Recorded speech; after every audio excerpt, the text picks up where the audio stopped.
It's a very interesting trial after starting there in Dublin. It's to do with a criminal defence solicitor, well-known criminal defence solicitor, going on trial, and he's accused of theft from a client and attempting to pervert the course of justice. The solicitor is Cahir O'Higgins of Cahir O'Higgins and Company. He has a firm there in Dublin, and he's a long-time criminal defence solicitor, 20 years I think, in that profession. He's pleaded not guilty to the theft of €400 in 2016 at a London shop on Parkgate Street. He was also charged with perverting the course of justice, and he's pleaded not guilty to 4 counts of that. The DPP is prosecuting him. There's a senior counsel has told jurors that Mr. O'Higgins is a criminal defence solicitor with 20 years experience.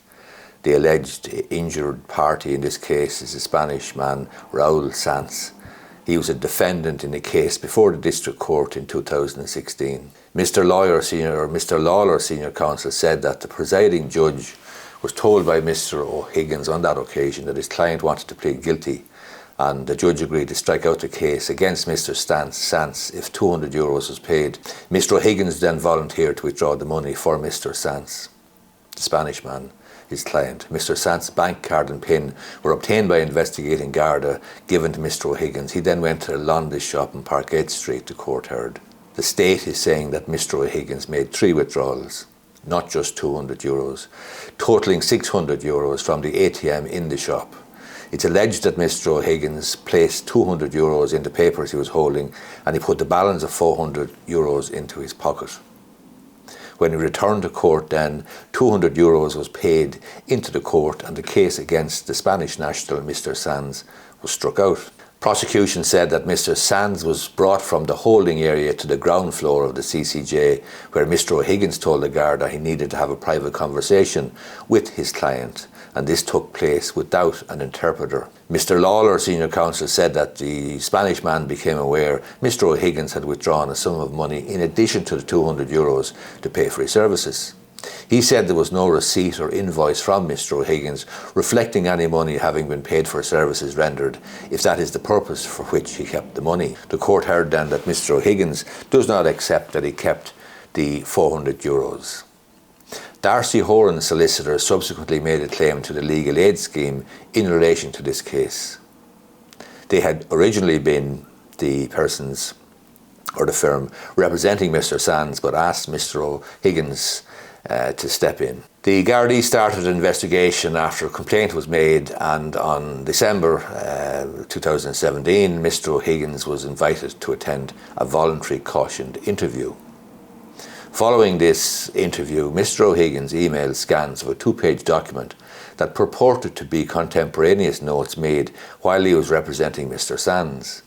These notes stated Mr. Sanz agreed to and instructed the withdrawal of €600, and that Mr. O'Higgins handed him €400 in an envelope. In December 2017, Mr. O'Higgins attended the Bridewell Garda station for a voluntary interview with Gardaí and handed over the original of these contemporaneous notes. Mr. O'Higgins told Gardaí that Mr. Sanz gave consent for €600 to be withdrawn. Mr. Lawler, then senior counsel for the state, said Gardaí then showed Mr. O'Higgins CCTV footage from July 2016. At this point, Mr. O'Higgins said that he would be candid and admitted the notes were not contemporaneous but drawn up some time later.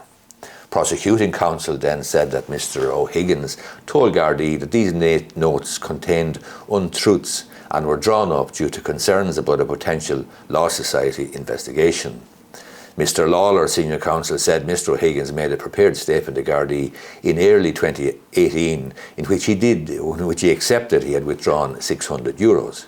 He said he did this as he understood the investigating Garda intended to ask the district court judge to reopen the case, and he formed a view that the judge, whom the accused described as unpredictable, may increase the fine or request compensation be paid. Mr. O'Higgins told Gardaí he divided the money into 2 sums, describing the €400 as contingency money, in other words, money in the event that the Garda, prosecuting Garda, would reopen the case. He accepted he had not sought his client's consent, but believed it was inferred from the circumstances.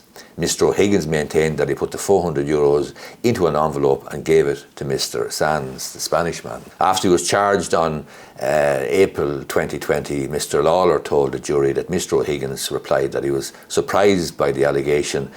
"I'm not guilty and I will answer it at the appropriate time," which obviously is what he's being asked to do now. Garda Yu gave evidence that he arrested Mr. Sands in the early hours in July 2016 for criminal damage after a fire started in a toilet cubicle in Dicey's nightclub. He said Mr. Sands was taken to Pearse Street Garda station and was initially deemed unfit for interview due to intoxication.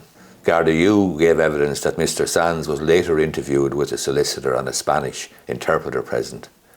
Mr. Sands admitted the offence, was charged and brought before a sitting of the District Court at the CCJ at about 4:30 p.m. The guard gave evidence that Mr. O'Higgins told the presiding judge that Mr. Sands wished to plead guilty.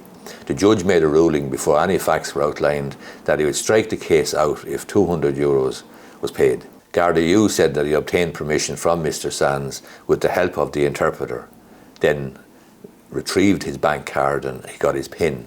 He said he handed the bank card and PIN to Mr. O'Higgins, who then left the courtroom.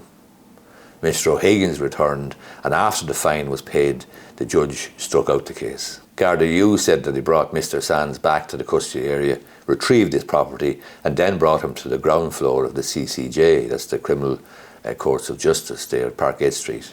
He saw Mr. O'Higgins with another Garda and walked towards them with Mr. Sands. Mr. O'Higgins then told him that he needed to consult privately with his client. Garda Yu said that he saw the interpreter leaving the courtroom and pointed this out to Mr. O'Higgins, who replied that his client should be okay. Garda Yu agreed with prosecuting counsel Mr. Lawler that the Spanish interpreter had been present during Garda interview and the court proceedings. In other words, there seems to be the inference there that Mr. Sands needed the interpreter. Garda Yu then was cross-examined, and Michael O'Higgins, senior counsel, is defending Mr. O'Higgins. Garda Yu said that he could not remember if he had any conversation with Mr. O'Higgins about applying to the judge to reopen the case after the judge had indicated he would strike it out if €200 was paid.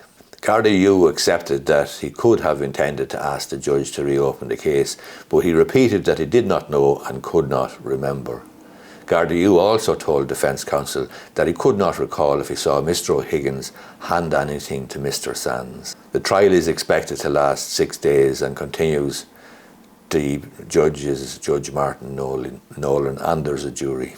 In the background to the case, or further background to the case, is that the legal firm of D'Arcy Horan were assigned to Mr. Sands originally under the legal aid scheme, but they did not have a representative at the CCJ on the date in question when the case went to court, and an arrangement was made for Mr. O'Higgins to stand in and represent Mr. Sands. So that's how that came about. And later on then, D'Arcy Horan made a claim to the legal aid board, legal aid scheme in relation to this case. A lot of people online, especially on social media, always make comments to the effect that, you know, legal profession look after themselves and close ranks, and, you know, you'd never see a solicitor being prosecuted or being called to account by colleagues or anything of that nature.